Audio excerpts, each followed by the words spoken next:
Hello, everybody. Once again, this is the Torg Eternity Delphi Council Debriefings, where the storm has a name. Once again, we are your hosts, Lehman, Mark, and Jay. And today we have a few, three in fact, emails that we will get to momentarily, and then we will dive into perks. We'll start getting into perks.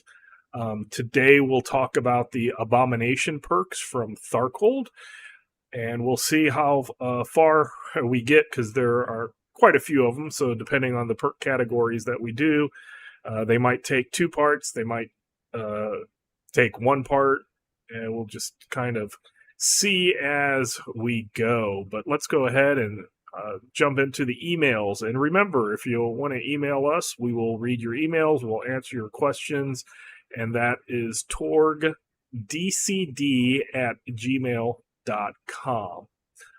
So this first email is by Mads.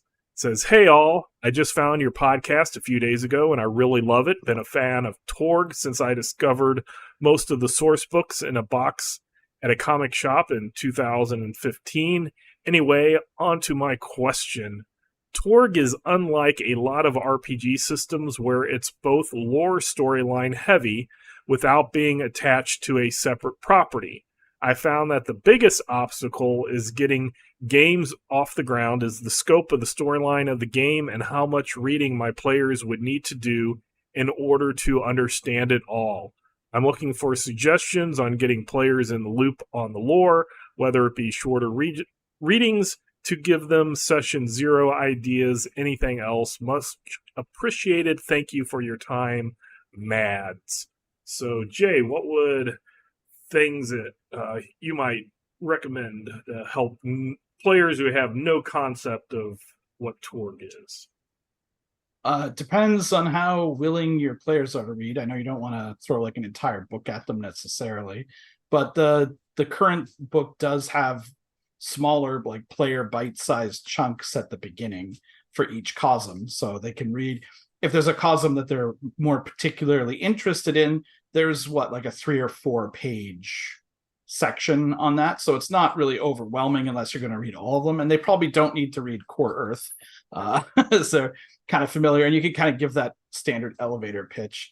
I know some people like to talk about just saying that Isle is like D&D, but I think that kind of sometimes puts people in the wrong mindset. And I like to focus a little bit more on the sort of like fairy tales and like, more legends and things like that than straight up like D&D. More like Legends meets Lord of the Rings, that kind of thing. So just like that, thinking of a few good examples can really help. But you also want to remember that they're all different. And even if you have like a fantasy realm like Isle, it is still Torg. It's different than other fantasy realms.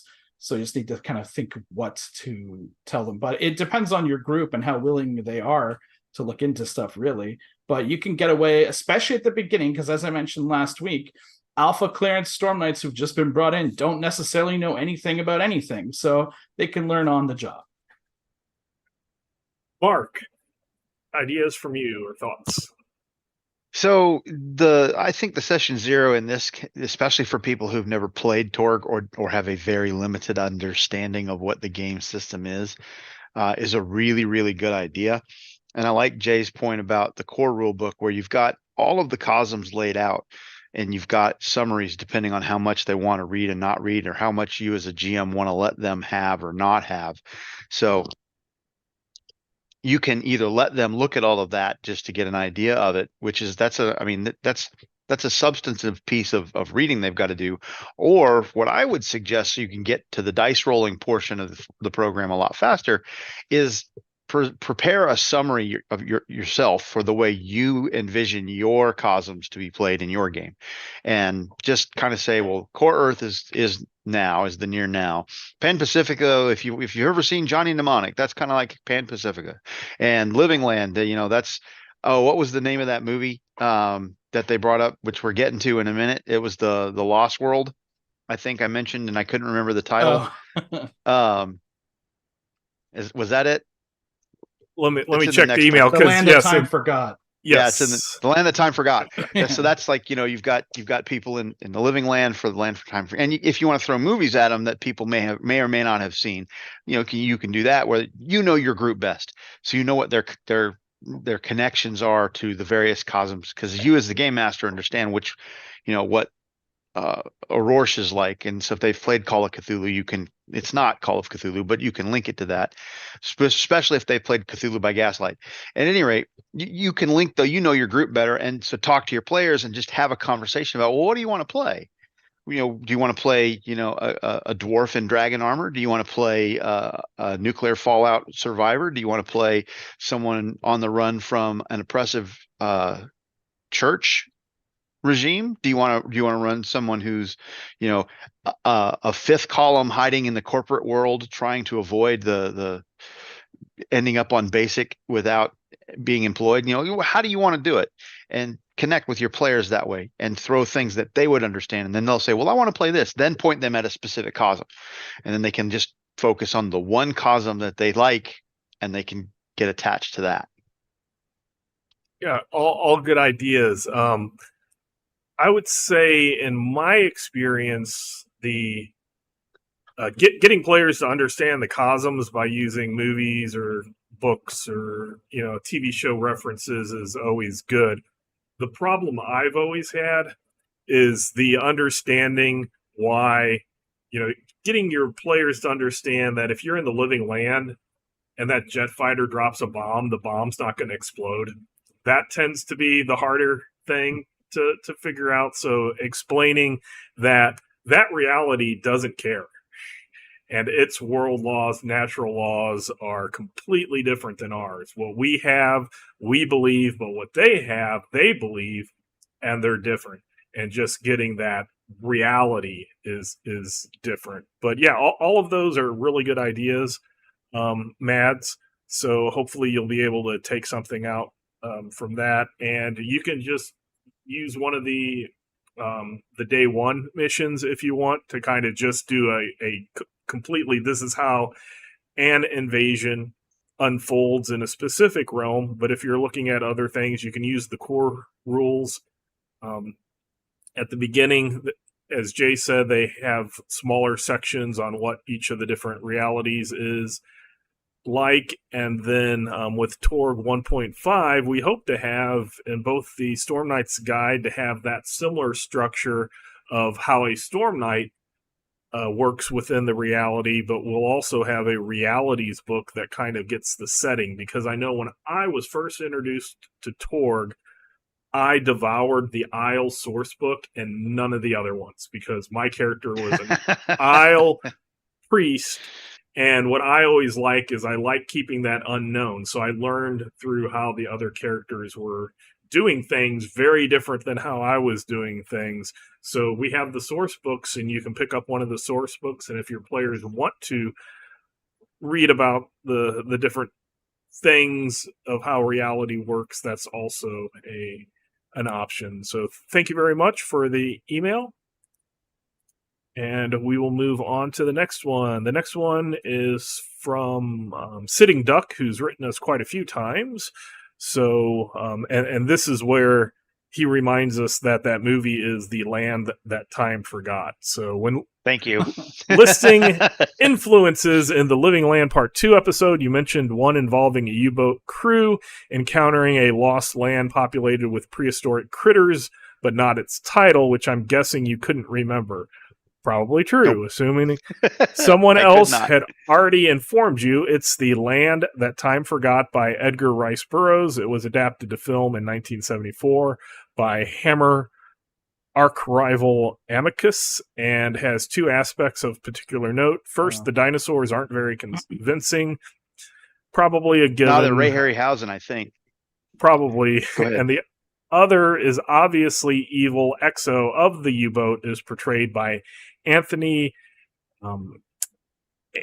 Ainley, who would go on to be obviously evil on Doctor Who as the Master during the 1980s, which is the Doctor Who that I remember. So you didn't just imagine it all. That's good. Another anime that could serve as Pan-Pacifica influence is Durarara.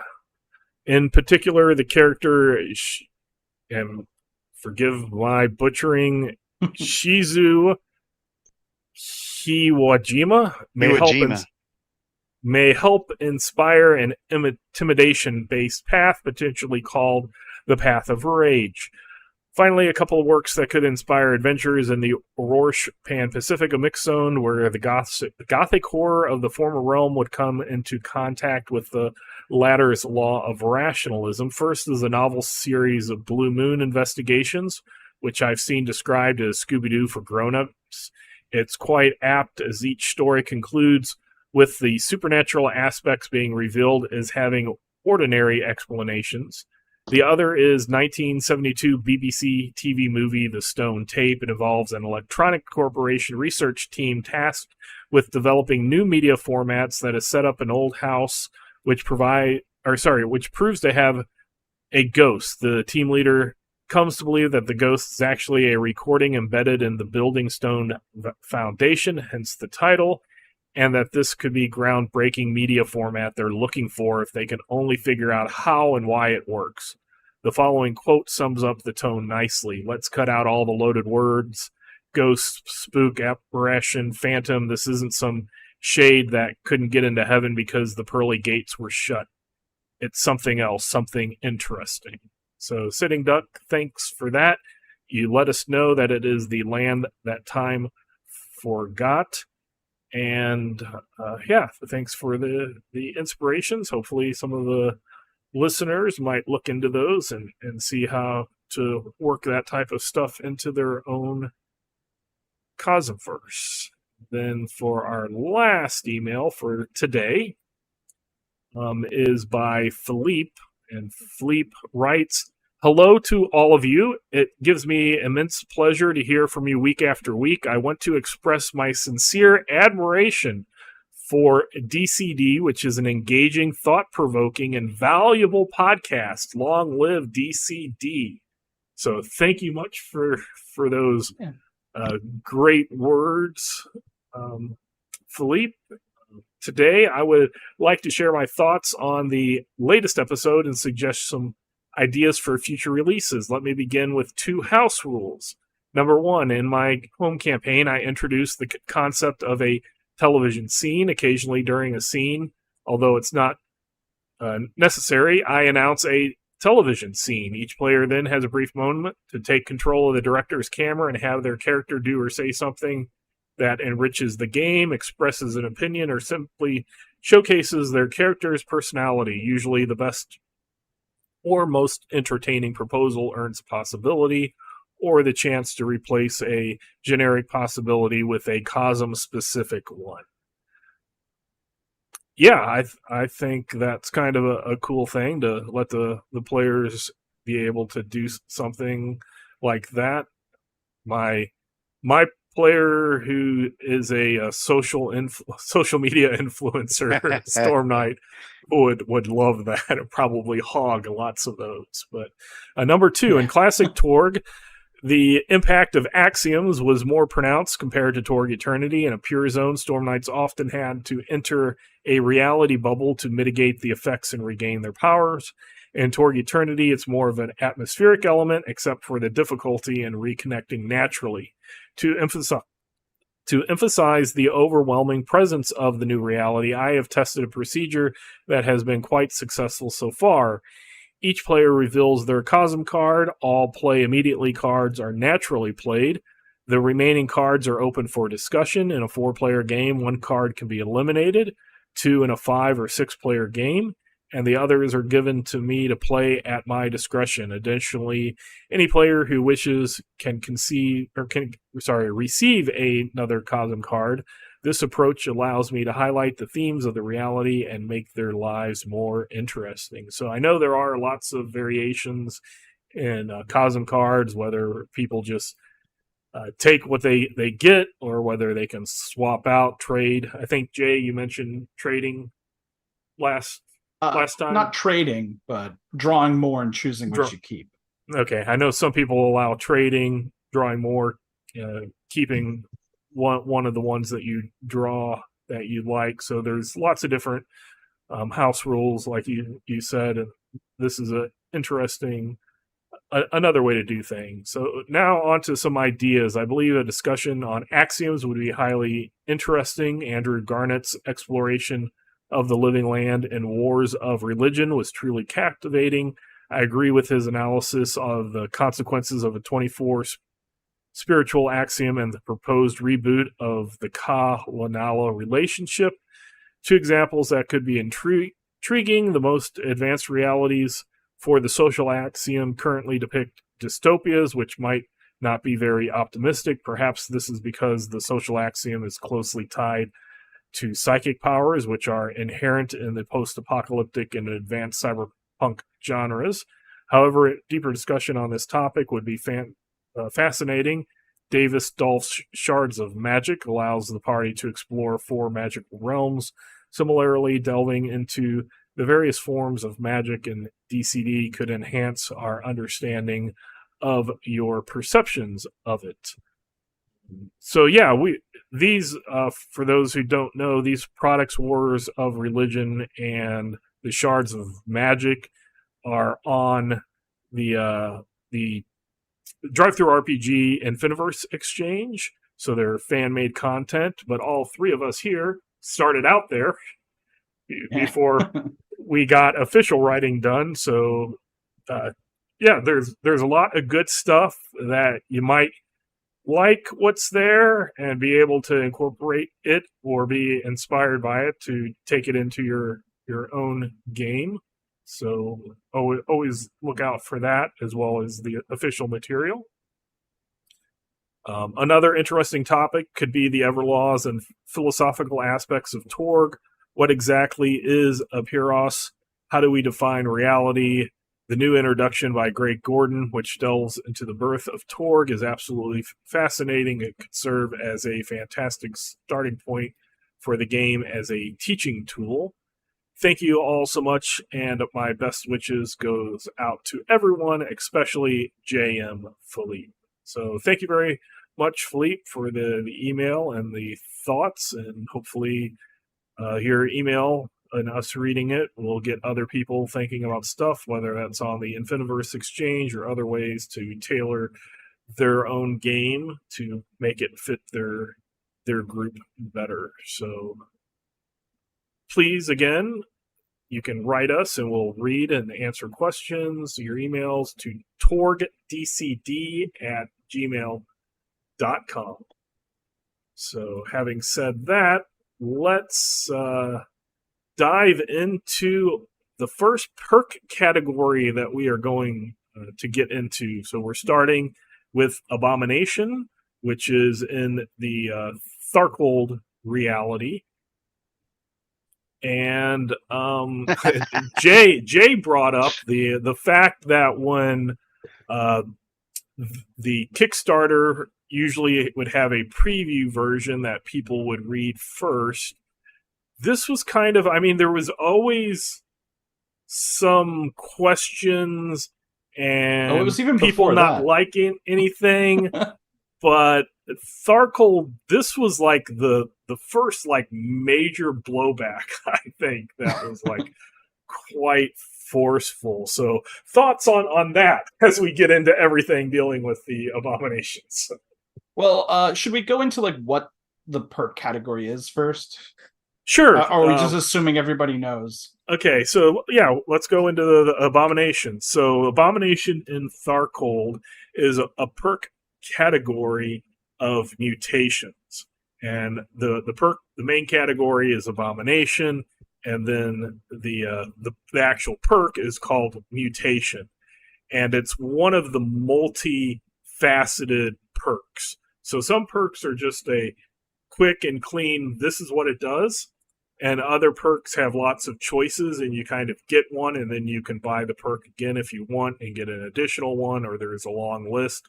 The Abomination one is Mutation. So basically, to read the little perk description, is after the wolf, who is Volkov.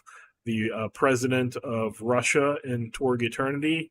After the Wolf fired his nuke at the Tharcold Maelstrom Bridge, the backlash of nuclear fallout and techno-demon waste rained down, changing not only the landscape of northern Moscow and beyond, but the creatures, thralls, and Russian citizens there too. Those who survived adapted and gained power from the disaster. So these are kind of the radiation mutation type concepts that you get in a lot of post-apocalyptic genres.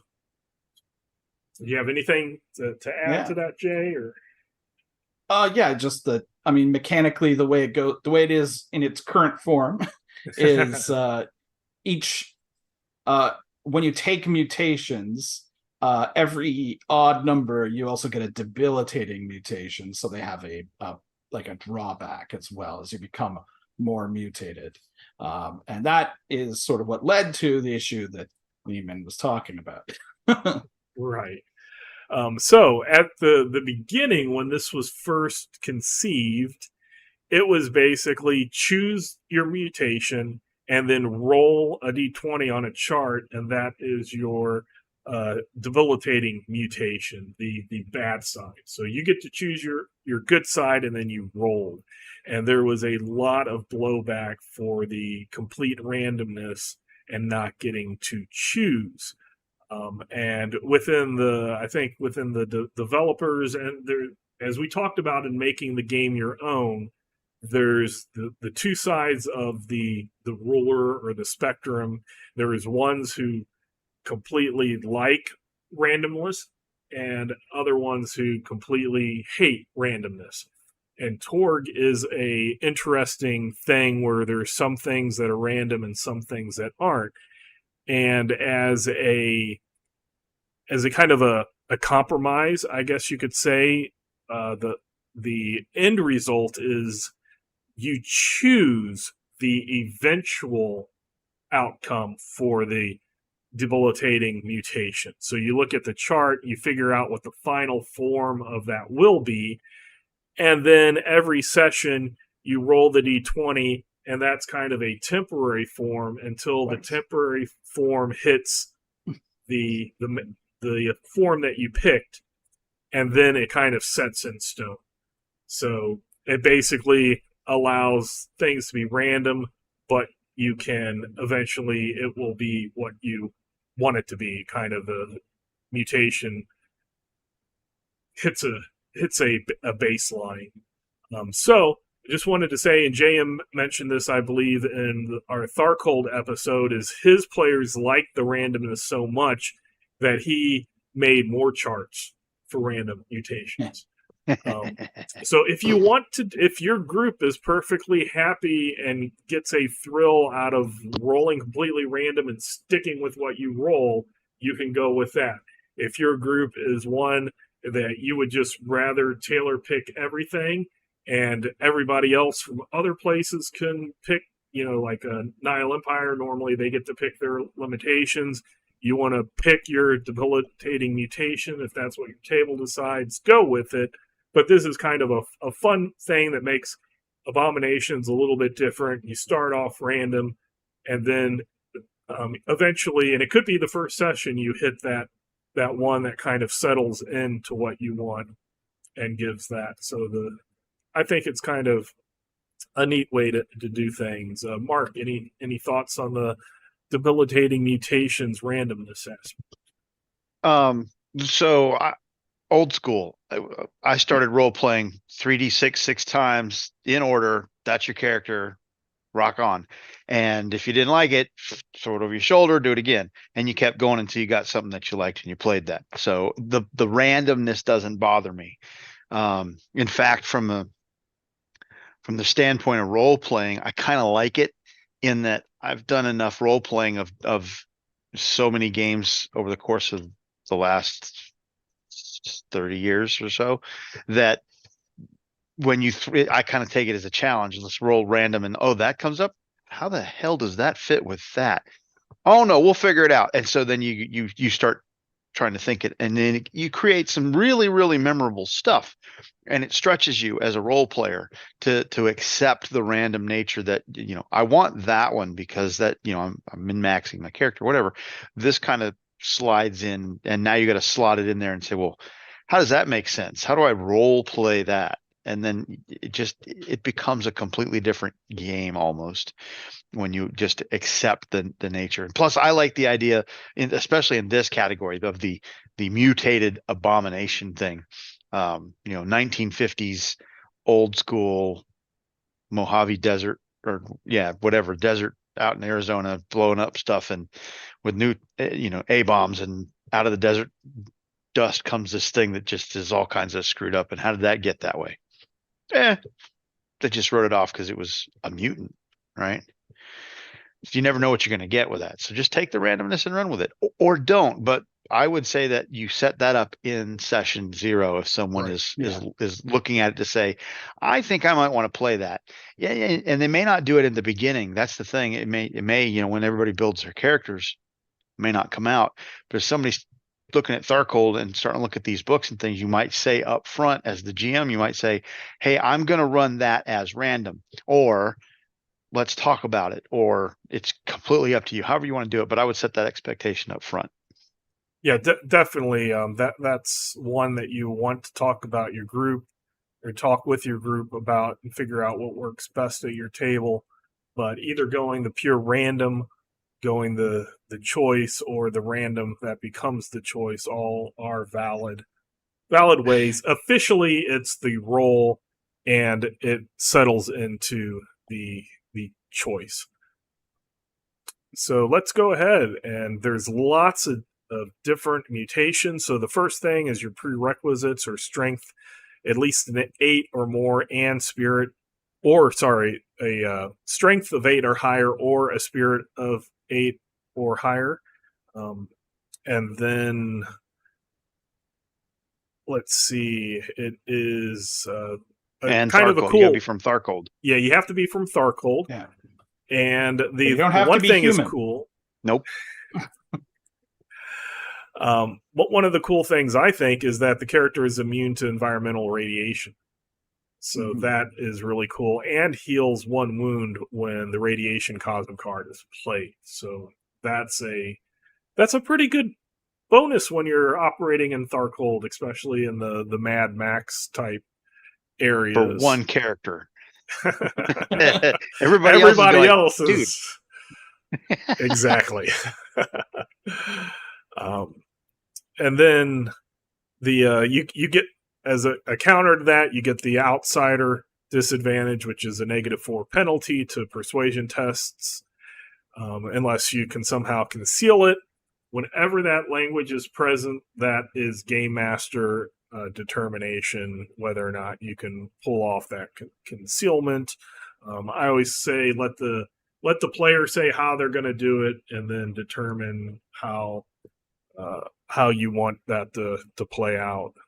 It's always great to listen to them try to explain how they're hiding these giant wings or whatever. Oh, right. yeah. The big trench coats. Yeah. Yeah. Ninja massive. Turtles did a lot to set that up. Just I remember, if remember- you take that outsider perk, you're -4 on persuasion. So it means you're never requisitioning a shard unless you get lucky. Just saying. Quartermaster's gonna look at you, go, no. That's why you phone them. Hello. I just remember one of my players had in a classic Torg, a Tharkoldu character, which would be an aspirant in Torg Eternity, and he had just switched. One of his characters had died. He had just switched, and for a moment he forgot that he was Tharkoldu and was trying to blend in to the crowd. It was like, ignore the big demon with wings. That's kind of the how do you get past fly that? casual. So let's get into the choices that you get to choose from for your beneficial mutation. All 4s. The character's arms are double jointed, legs are shorter than normal. Basically, what happens is instead of walking at dexterity, you can walk at 3 times your dexterity without penalty. And a rush action, which I'll explain because in the core book it's called Run, and I want to say it was around Nile when I on the forum before I was really officially doing anything Torg Eternity was like, why are people who fly fast called running? Why are they running? So because of that, we came up with the rush term. So in later books, you'll see rush, and run are synonyms with each other mechanically. Normally, that's the 3-time dexterity, but this is 5 times dexterity. So your movement is really good. And the other thing that I find interesting, there's a few of these mutations that are a little different than normal perks. These give you, this all 4s gives you dexterity test during chases on foot and when keeping balance are up. Usually favored is kind of the preferred thing, but there's a few of these that give the Storm Knights an actual up. So I think that's kind of interesting. Thoughts on all 4s? It's just a pure upgrade to quick, because there's quick in. I can't remember if that got reprinted in Pan Pacific or not, but it was in the beta clearance book, which just gives just a normal prowess perk and gives you the improved running speed. Mm-hmm. But this does that and gives you that up, which the chases, not too many foot chases happen in Nile usually, but and in Living Land, but most of the chases I've run have been vehicle based, and balancing doesn't come up too often, so it's a big benefit, but it's for a relatively rare event. But overall, it's a pretty good one. It's just better than quick. So I'm going to disagree with you on the foot chase. He run loves foot chases. I love chases, especially in the Nile Empire. I mean, come on.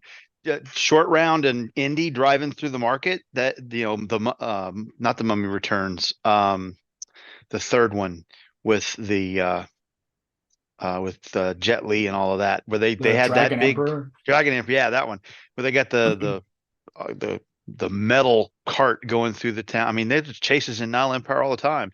Living Land, oh yeah, dinos chase you all the time. I mean, come on, dinosaurs are chasing you, everything's chasing you because you look like food. To me, and I just looked at Pan Pacifica, Quick's not in there. Okay. And I'm not familiar with that one. I gotta figure that one out. But it reminded me of Sprinter from Living Land. And it's almost the same, a little bit better in some aspects, maybe not. It gets you 5 times when you're rushing, whereas Sprinter gets you 4, and Sprinter's got the requirement of a Dex 8 or better. Whereas this is just part of the mutation, which you get through either strength or spirit at 8. Whatever. Sprinter gives you favored in a chase, and if you succeed, you gain 2 steps. Whereas this gets you an up in a chase. Take your pick. I kind of like both. It depends. It depends on. I'd have to sit down and actually put the pencil to it to see which one actually comes out better. But I kind of like not doing it and just kind of get going with it. I've got Sprinter on one of my characters who's a wheelman, and that was his thing, was like, I'm good at chases and driving and whatever, and that was naturally for him. This would be real good from that same perspective, in that you can't get away from me. If I don't want you to get away from me, you're not getting away from me. So yeah, I think all 4s is a pretty cool thing. The up makes it interesting and not the same as a lot of things that give the favored. Let's move on to Dead to the Pain. Basically, very simple. Your shock limit is increased by 5. That's probably the best. Good, yeah. The best shock increase there is, yeah.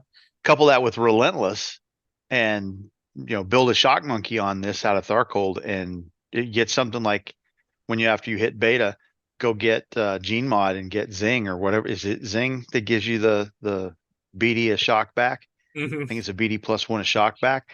And you just, I take 3 shock, I hit you for another BD, oversized arm, whatever, we'll get to that. You could do all kinds of things, moving shock in and out, and that's huge. Yeah, the +5 is really, really. A lot of the ones are like +2, maybe +3 shock to the limit. So the dead to the pain is one of, if not the highest improvement for a shock limit increase. Enhanced reflexes. Here's another one of those that has the up on it. It gives you a flat +1 to dodge, melee, unarmed, and maneuver defenses. And any test to to avoid hazards such as traps or falling rocks are up. So That's the big part. Yeah, just for the avoiding hazards, traps. I could see a player the trap card coming up, and hey, do I get a chance of avoiding this and hitting my friend? Probably. Instead of me. And that would be Game Master call. But no, I think that's pretty good. A +1 dodge, melee, unarmed maneuver. That's very close to just improving your dex by 1, which, depending on what it is, could, for your defenses. It's like the Comp de Stabiliza that does the same thing, except then it also gives you the up to avoid traps and things. Mm-hmm. It's pretty good. But I mean, the cyberware is using part of a perk slot, whereas this is a perk and then a negative. So right, maybe half a negative. From the standpoint of this is a whole perk, I almost don't see that I would ever take it. Is it strong? From a defensive standpoint, yeah, it's pretty strong. And from anytime I'm trying to avoid rocks fall, you all die, if the GM allows it, or if I'm in just a regular trap, sure, that's great. So the rest of the time, is it whirlwind? Every time I attack, I can hit 2 and not take a penalty. I don't know. You be the judge. If you've got a concept that this is perfect for, rock on. But is it worth 9 XP after you've built your character with 2 and then you've taken 2 perks and now you're onto your 5th perk for 9? I don't know. Sure. So, yeah, I think enhanced reflexes is decent. I do think the 2 that we just talked about, though, those are the ones that kind of just we should have a tier list going. Have the little live stream tier list thing. A lot of this will also depend on how good of a rules lawyer you are to your GM, and if you can convince them that friendly fire with grenades and stuff counts as falling rocks. And if this can help you avoid it. Oh, see, there's a good concept. Getting shot in the back of the head by somebody who's shooting into melee. Does that count as a trap? Yeah. Now, see, now that might make it a lot more if it were, when it got modernized into 1.5, if it got written into that way, something like that might make that more. If now I might consider shooting into melee. Well, I mean, if I'm going to build the guy with the oversized arm that's going to be a basher standing there bludgeoning the crap out of something, I know somebody's going to be shooting into melee eventually. I can tell him, hey, I got a good shot at getting out of the way of your shooting into melee. Go ahead. I don't care. And I got a really good toughness, so I'm going to take 2 shock, and you're going to put a divot in the back of my helmet. So all you need to do is be able to convince your GM that this will work. Heightened senses. All the character's senses, hearing, smell, sight, taste, and touch, are greatly enhanced. The character can easily pick up on minor details. Basically, the mechanics are the character's find and tracking tests gain a +4 bonus. Additionally, the hero may make a find test against her foe's lowest stealth to avoid being surprised in combat. So, Mark, what are your thoughts on heightened senses? So as soon as I started reading this, the first thing that popped into my mind was my all-time favorite comic book character, Daredevil. And I really hoped that the rule itself wrote more mechanic into it to allow that to be what was, because that's what my mind superimposed and said, this is what it is. You can do this with it. And that's not what. So in my opinion, this is really great if you've got a game master who's open to the flavor text influencing what the rule or the mechanic does, because it does say things like you can hear someone's heartbeat increasing. So, can you extrapolate that into Daredevil's ability to tell when people are lying because he can hear it? Can he, he reads, he's blind, but he can read these books that we've got. He can read them with his fingers because he can feel the imprints of his sense of touch is so heightened. He can feel the imprints on the page through his gloves. Yeah. He can sit on a rooftop and track someone by the smell of their cologne or perfume blocks and blocks away in New York City. If you've ever been to New York City, that's a feat. But so how far does the GM go with this and let you say, I can do this because then it becomes more or less useful? Jay. Yeah, this one, it's okay. If you have a real dedicated fine tracking kind of character, then +4 is really good. Right? You don't usually get +4s, but it's pretty easy to get +2s to those. So how much are you really benefiting from it? And then the whole thing about being able to test against someone's stealth to avoid being surprised, that's pretty much just the normal rules for surprise, isn't it? Like, it's not really doing anything extra there from what I can tell. Yeah, I think it's probably was written in a way that makes it state what is the normal rule. Except for you would get your +4 bonus. But if you're making a tracker, then it's great. Yeah, I would go with Mark. Like, personally, as a game master, one of the things that I've always done is for characters who have good other senses besides sight, is I allow those bonuses to go against, say, invisible foes or foes in the dark. So I personally, I would just, as well as the find and tracking, say that you can get rid of up to -4 penalties from concealment and or lighting, invisible, that type of stuff, or allow a find check to know where they are to be able to fight them in a fight. So let's move on to metal infused skin. Basically, chunks of that Maelstrom bridge and other things embedded into the skin, shrapnel, barbed wire. It basically is the one that gives you armor +5. It's considered full body armor, and you do have a max dex of 9. Jay, what are your thoughts on metal infused skin? My players basically created a dynasty of mutants that all have this perk. So it's an extremely popular one, especially during playtesting when it didn't have the max dex of 9. It was ridiculous, but it's been very popular. And if you're not making a super dex character, it's like the best armor you're ever going to get. It's full body, protects you from fire, everything that that goes through kinks in your armor and everything. Yeah, it's great, and players seem, at least my players, always find an excuse to take it. Mark.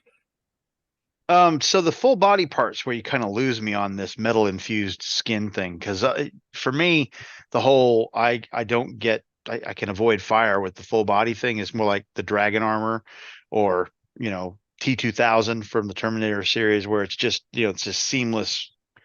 And I don't see that with what this is supposed in theory supposed to be, where the chunks get into you and you become this super. Okay, it is what it is. That's what's written there, and so Jay's absolutely right. This is the best armor you're going to get in the game. I mean, holy cow! If you're building that frontline basher who's already got a high strength, and you drop this armor on him, boom, you just went from like a 12 to 17 toughness. You're going to stand there and absorb all kinds of punishment. They got to get to a 22 to hit to do a wound on you to start with. There's not a lot there. I mean, you can pretty much stand toe to toe with anything, including dragons, and stand there with armor like that, right? So this is really strong. It's great armor. Yeah, I want to will say say- +5 is the highest bonus, I believe, for armor in the game. Highest I've seen. Outside of some, monsters and things. And tanks. Right, Yeah. for Storm Knights. For Storm Knights. I mean, yeah. But I mean, you see what we're talking about. We're talking about vehicles and some of the biggest beta tier threats that there are. That's why I think it's not necessarily worded like it's not really metal infused skin. It's more like your skin has become metal, is I think what they're going for. Kind of like a Colossus from kind of deal. Yeah. Yep. Who is Russian, so Yeah, exactly. Which would explain why it's in here. But I know my players always liked talking about having the jagged, parts pointing out though and everything. Sure. Because it looks cool. Although they always claim they could easily hide it, Yeah. Didn't affect that trench coat at all. Yeah. Barbed wire. Let's move to the next one. Oily perspiration. Basically, you get a +4 bonus to defenses against physical grappling or restraining. You're up on attempts to break out of being physically restrained.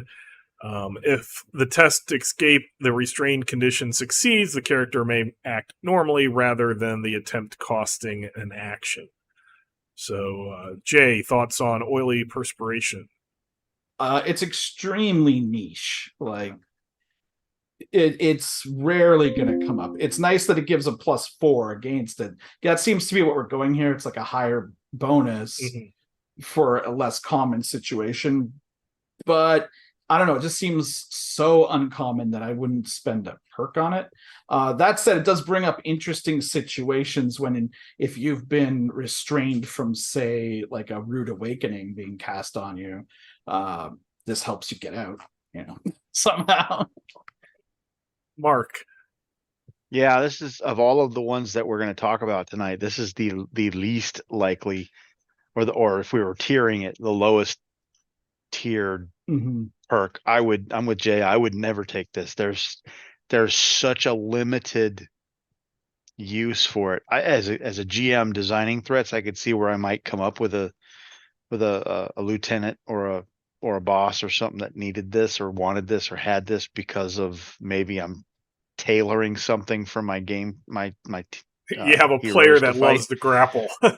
Exactly. Right. And now all of a sudden this shows up he's got that like Jay was talking about, he's got a clan and they're all oily skin. And you're like, this guy's where'd he go? And yeah, you're playing with the Tharkoldu version of the greased pig on 4th of July.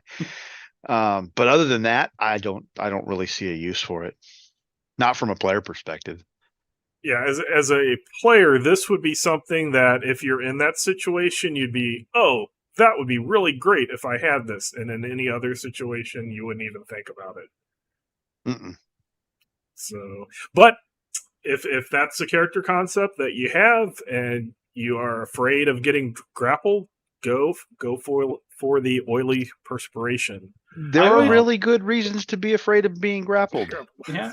I would also probably allow it to work for contortionist kind of things, like if you need to squeeze into a small hole thing. Like there are other uses, but it's still pretty niche. There's some gene mods. See that, and this is where like that hagfish one. Yeah, there's the Pan Pacifica did a good job of this, where the gene mod, you've got like you can pick a certain dollar amount or whatever of things that your gene mod does, and so you can. I've got one on my guy that's got 3 different things and he hasn't used it yet. And it's very much like you were just talking about, like an octopus that can squeeze through small holes. But it's one of 3 aspects on the perk that I bought. And that would be cool if you had, if this was on a list of mutations that were tier 3 mutations. And if you take this, you get to pick from this list 3 things from this list, right? And then put that in there. And then now I could see the oily skin being a useful. It's part of my mutation thing. The next one, oversized arm. So oversized arm. A character receives a +4 bonus to strength tests and strength-based damage when the arm is used. It does not alter the character's toughness. So very similar, but with a greater bonus as a cyber arm or an occult tech. So, Jay, thoughts on oversized arm? This is probably the other big one that people metal take the infused most. skin with oversized arm. Yeah. I mean, this was one of the archetypes, right? Mhm. Mute with the big ass arm, and that picture is hilarious too. Like how big that arm is. Yeah, it's there's not really much to say against it. It's a huge ass arm. Like, what do you want? It's just better than the Cybertech ones, straight up. It does. There's like no way to hide that though. Like, don't even try. Mark, anything to add? Oh, yeah, we were talking about it on beforehand, and you put couple this with Brawler, and now you've got a very potent melee attack with this. With Brawler, you've got a +6 to your melee attack. I mean, that's pretty strong defense or strength +6 damage when you punch. What do? I punch things. And really hard. I mean, that's what I do. You got this giant ass Popeye arm over here, and I don't even need spinach, and I just whack you with it. Yep, I think oversized arm is pretty popular as well as pretty strong. And I did not come up with the art for that archetype, the Abomination archetype, but I am the one who wrote it. So that was my very first official archetype writing was the Abomination. Was this one. So the next one is Spines. So Spines it's kind of a combination of armor and a weapon. The character gains +3 full body armor with no max dex, and when making an unarmed combat, the character does strength +3 damage with armor piercing 2. A character making an unarmed attack, including a grapple, suffers their own strength +3 AP 2 when they hit. So you have some disadvantage along with the advantage outside of the normal debilitating mutation. So, Jay. That's not really how I read that. I read that as being a defensive thing. Like if somebody else attacks you, they take I probably damage. Just read that wrong. Let's see. Kind of like the flame. Well, it does say including a grapple. Okay, yeah, like, so someone... I read it. Sorry, just looking at it now, I read it as the character, not a character. Right. Okay, so their own strength with the spine. So if a strength 10 person and you have spines attacks you, then they're going to do 13 AP2 on you. To themselves. But, yeah, that makes sense. Otherwise, I was reading it incorrectly. And even as the line developer, I make mistakes and I read things wrong, or I know a rule and then I get into needing to learn about other rules and focusing on those. And when I come back, it's out of the gray matter. Yeah, so that means if a T-Rex bites you, it's going to do 20 damage AP2 to itself. Right, so right. It's pretty good. Spines is overall a really good one. It's basically the other half of the coin from metal infused skin. If you are a Dex character, this is the one you get. It is also, though, it does have a bunch of penalties that it doesn't really mention. Like you can't hug your party members or anything like that. Team hug. The Oops, outside, sorry. Yeah, the outsider penalty is going to be very hard to get away from with this one. And any clothes, as it says, is basically any clothes you wear are rapidly destroyed as these spikes and spines are constantly moving. So that is not a huge penalty, but it is one. You're basically going to be a living land, like it's like you're in the living land, but everywhere. But AP2 is pretty good. It's like having Death Claws with a defensive buff, but looking like a porcupine. Speaking of porcupines, I was going to mention you could have a team of mutant porcupines with spines and call them the Untouchables. I had a group. 3 There you go. porcupines, the Untouchables. Mark, any thoughts on spines? Spines is my number one off of this list. I agree with Jay. This is the Tharcold version of Deathclaw. It's got the same numbers. It adds onto it the full body part, and it adds onto it the defensive aspect of it, which I don't know why, if you were going to build a mutation, an abomination with the mutation perk, you wouldn't take this. Unless you just don't, you've got this image that doesn't incorporate the spines on it, which then you don't take it, of course. But there's a lot of flexibility in this, which as we get into some of these other perks, I mean, you take spines and then it's, as we talked about, it's not going to stack with oversized arm, even though oversized arm doesn't mention, but it does stack with brawler, just like Deathclaw stacks with brawler. And so now you've got +5 AP2, which in and of itself is pretty strong all by its lonesome. And then the defensive and the rest of it built into it. I really like this one. This is if you said you have to make a mutation, I would start with this and work out. Yeah, I think Spines is pretty good. As Jay said, if you're going for the more dexterous character, you'd probably want Spine. If you are more just, when I do hit something, I want it to hurt the most, then you would go with the metal infused skin oversized arm combo. So let's move on to Springing Leap. The mechanics are the character ignores 4 points of penalties while taking the multi-target combat option with any melee weapons or unarmed combat attack. Mark. This is the first one that fits nicely with spines. So take spines, take brawler, take springing leap, and now you're a Mook Slayer right out of the gate. Mm-hmm. Your first 3 targets are free. No adjustment, straight die roll, knock yourself out. And you got a +5. So if you build it with a 12 strength, you're doing 17 damage AP2. So if it's got any armor, effectively you're doing 19 points of damage to it, which is, I mean, you're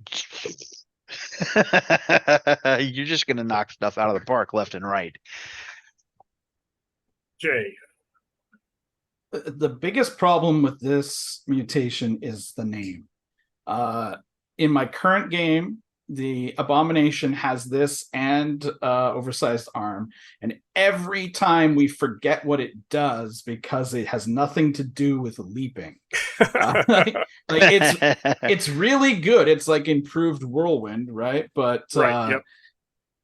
But it's got nothing. We always like, oh, can you jump up there? Thinking of like the Jiangxi. No, you can't, because he was like trying to jump up a cliff. No, you have to climb up there with your big arm. But then, he failed that because his little arm wasn't able to do it. So, yeah. Yeah, the downfall is the deceptive name. Yeah, it's just annoying. You could just rename it something. But it is very good, like power-wise. It's kind of boring. It's not as flavorful as some of the others, but it is mechanically effective. Yes, very sound, very sound. Superior Vision. The character ignores first 4 points of darkness and range penalties. So, Mark, thoughts? Just simple, or? Well, I mean, it depends on how you apply the "and" in there. It ignores the first 4 points of darkness and range penalties. So, in the dark, am I gonna ignore the 4 points of darkness and then out to medium range, I can still ignore those 4 points too. And so now I'm a sniper that doesn't need anything but these nifty, Vin Diesel pitch black glossy eyes. That's Other how than I that, it's read kind it. of limited. Oh yeah, so it's 4 from each. 4 from each. Like if you're at Okay. long range and they're in 4 points of darkness, you can see them. No penalties. Then that I is mean, definitely the worth. power of and. If Yeah. you want to be a sniper mutation, It's better than the Kabuto HUD, so yeah. And I like the Caputo HUD. I've got that on a character. okay. Next one is thick fur. The character's body hair is grown to exceptionally thick fur. It basically tests to avoid being affected by extreme cold or up, and you get a +1 bonus to toughness. So, Jay, thoughts on thick fur? Notable that it is a +1 bonus to toughness and not an armor bonus. So if your goal is to be the tankiest tank who has ever tanked, you could stick this on your metal infused skin or your spines. It still works with all those, and it's still full body. You're good. Otherwise, the avoid the cold is extremely niche. So I think for most characters, it's not really worth, unless you know you're going to be playing in a cold areas a lot. If you're hanging around outside the white zone in Canada, or if you're up in Russia or in Scandinavia a lot, then perhaps this could be worth it. But yeah, with all the globe trotting that most realms, like the most Storm Knights do, it's probably not going to come up too much. And so really it's just for that +1 bonus, which I think, unless you're trying to like super max your toughness, isn't going to be worth it for like most characters, but for some it's going to be very worth. Mark. So until you jogged my memory by saying this is toughness now, not armor, because my brain was translating that to armor. It does stack, and would this be something I would take in the character creation? I don't know. Again, this is body hair, this is fur, right? So am I building a fur covered mutation? Maybe that's something that I have to take at character creation or not. But I do see this as being, when you start getting it down beyond beta, heading in towards gamma, and you're trying to figure out what am I going to do with all this XP, because it's super expensive. You eventually get to the point where the only thing I can do is upgrade my abilities, because I don't have anything else that really helps. Well, this helps. And I mean, just on the stream last night, 1 point mattered to me. Mm-hmm. I missed getting hit by 1 point, and it was the crummy, I'm defensive this round. Oh, look, I rolled an 8. I got a +1 to my defenses. Well, guess what? That +1 saved me from taking 2 wounds, most likely. And thank you very much. So Yeah, I think it being a toughness bonus is what redeems this. If it was just an armor bonus and environmental up, I would place it in that lower list, like the oily perspiration. But yeah, as this is right above the, oily perspiration. The toughness is decent, especially if you stack it with that metal infused skin, or any other armor for that matter. Or any other armor. Yep. Regenerative blood is the next one, which basically at the end of each scene, the character makes a favored strength test. If you succeed, you immediately recover 1 wound, 2 on a good success, and 3 on an outstanding result. This ability does not grant regeneration of limbs, organs, or injuries caused by defeat. Mark, thoughts on regenerative blood? I like this one a lot. And I would, first thing that came to mind was coupling this with Vengeful. Because Vengeful, I take a wound, and now when I come for you, I get to be up when I hit you, right? And so I want to take wounds as a Vengeful character. And this one lets me heal them. So I can wait, and it lets me do it not once per act, like the miracle, like the healing miracle, right? I think it's the healing miracle. That's seen as well, isn't it? There's one I thought there was one that was act, but this is every scene, which is frequent enough to where I can wade into. I may be misremembering something there. I'm not sure what it is I'm thinking of. Or as Lehman said, I may be crapping something out of the gray matter. At once a scene, that's awesome. We go into battle. I take a couple of wounds. I'm vengeful. I get up on you. I just beat you with my oversized arm really bad, a lot. And I'm relentless. And so I hit you with, 3 BD. And then I go sit down and cuddle myself in the warmth of the radiation in my blood that just heals me. Jay. I think a lot of this is dependent on if you have a healer in your group. If you do, it's still pretty good, but it's not as great. But if you don't have a healer, then it's amazing because it doesn't take any actual time.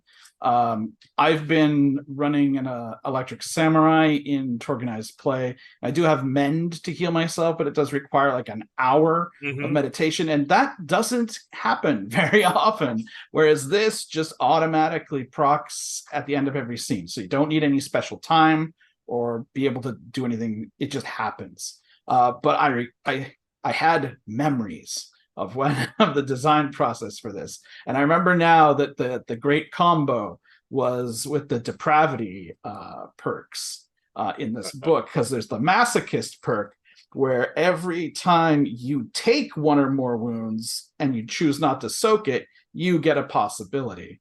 And then if at the end of the scene you just regenerate those wounds, that's fine. So you could just farm possibilities until the time you decide not to soak on something, and maybe you should have. But yeah, there's a lot of ways you can combine different things with it. Even with the world laws of Tharkold, just taking damage. But yeah, there's that's the big one that people liked. But yeah, it's a pretty good one. Yeah, anything that you don't have to take an action to do. And I like it because you can get up to 3 wounds. A lot of things like that are one, like the it's just a flesh wound or close one of the 2 different close call destiny cards. You usually can gain a wound back, not strength test to get 3. a wound, or the first aid at the end of a fight you can do to get a wound. And I've seen in my own home game and on the Torganized Play stream games enough times where the healer mishaps, rolls a 1 and Right on the heal, and then that was your attempt on that person, so you can't do it anymore. So it's a good one for self-sufficient healing, where you don't necessarily have a healer, or you're worried that the healer's capabilities to actually heal you. Well, another combination you can put it with, if you're going to build a psychic and go down the psionics power and take overcharge, you can start juicing, and you don't have to take mend. Or you go down a path that doesn't have mend in it, you overcharge and you blast stuff, and then when you sit down, you just kind of irradiate me and heal me. So then we will go to the very last of the mutation choices, which is wings, which you gain the ability to fly at a movement speed equal to your dexterity, and you can rush up to 3 times that speed in the air at the expense of an action. So very close to how normal rushing is, except for you're flying when doing it. Armor must be modified to work the wings, double the base cost. The character may carry a normal amount of equipment while flying, but may not carry other people. So, Jay, thoughts on wings? Wings, the ability to fly is always a force multiplier in role-playing games. It lets players get away with so many more shenanigans than they normally would be able to. And wings plus the metal skin was the base of one of my players' abominations, and God, the arguments about whether you could hide the wings lasted for hours, but just being able to fly is so good. Now, whether this is better or worse than like the Vav Occultech wings is a question, because there's other ways you can fly. Eilish Broomstick is probably like the most overpowered one, to be honest. But there's a lot of ways you can fly, but this one is natural. And the big thing, let me double check this. Jay just called the mutation natural. They happen. Mutations are not star perks, whereas Occultech is, right? So you don't have to worry about disconnecting by flying with your mutant wings, whereas your Nimbus 9000 or whatever and your Occultech wings could potentially conk out on you when you're however many 100 feet in the air.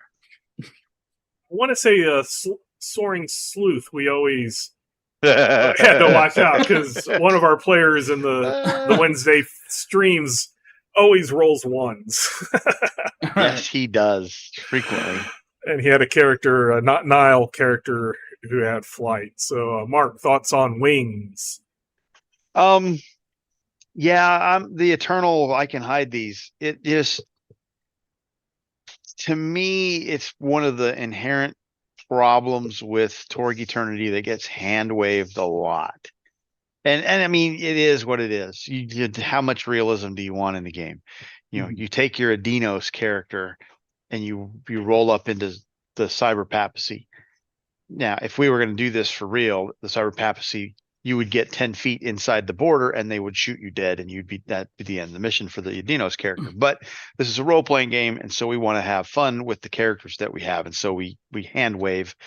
You get an aspirant or a mutation or a member of the race that's got these wings rolling around in Pan Pacifica. I guess you could walk around with it as a gene mod, and they could get away with it there.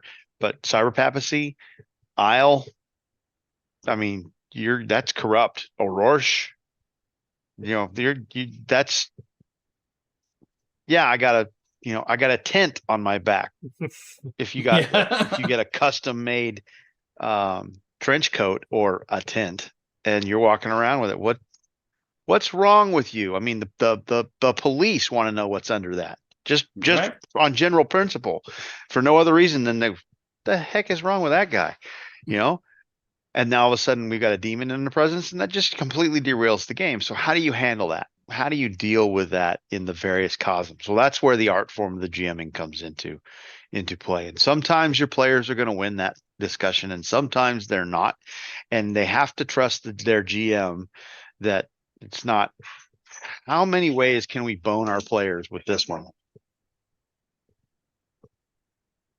A lot of times it comes down to either the disguise spell or hologram clasps, which are perfect things to wear off when a setback happens. Oh, dude. Oh, yes. Absolutely. Disconnected, that stuff's not working anymore. Yeah. So, or you rent a van and he just stays in the van. Have seen that one, yeah. I want to say that was the original classic Torg, the first 3 trilogy novels. That's what happened with the Edenos. Just stayed in the van. That he stayed in the van for quite a few times when everybody else went out to do things. But no, wings is pretty cool. You can fly, as Jay said. Fly can get around a lot of obstacles that might be baked into an adventure, so just be aware of that. Also be aware they are wings, they will be big, and how you do or not have your NPCs see or not see those big wings and report them, is going to depend on the game that you play. The way that I've usually done it is ordinary people. They just don't want to even contemplate things that are outside of their reality, so they'll just subconsciously turn away and not look. Reality rated people are going to notice you report you or engage with you. So that's kind of how I've done things, but do as fits you and the story and your group the best. So yes, that is all of the Abomination, the mutation perks. So again, Abomination is the category of perks. The mutation is the actual perk. Lots of choices that you can get. Talk with your group over how you're gonna do those debilitating mutations. Do we have time to go over the debilitating mutations? Maybe we can get into that next time. Get into those, and then we'll do another something else, whether it's another perk category or a different topic to break things up. But yeah, let's do debilitating mutations next time, because we're already an hour and 15 minutes, so about 15 minutes over. Sometimes we just get talking, and who knew we figured could talk getting for these so long. Yeah, getting these last three out would be better than splitting the actual parts of mutations. So do want to thank everybody for listening to this slightly longer episode. We hope that you are able to gain insight and ideas on the different Abomination perks, or the one Abomination perk, the different types of the mutations. Again, email us at torgdcd@gmail.com. And until next time, we hope you have fun in your own Cosmoverse. Bye. Night.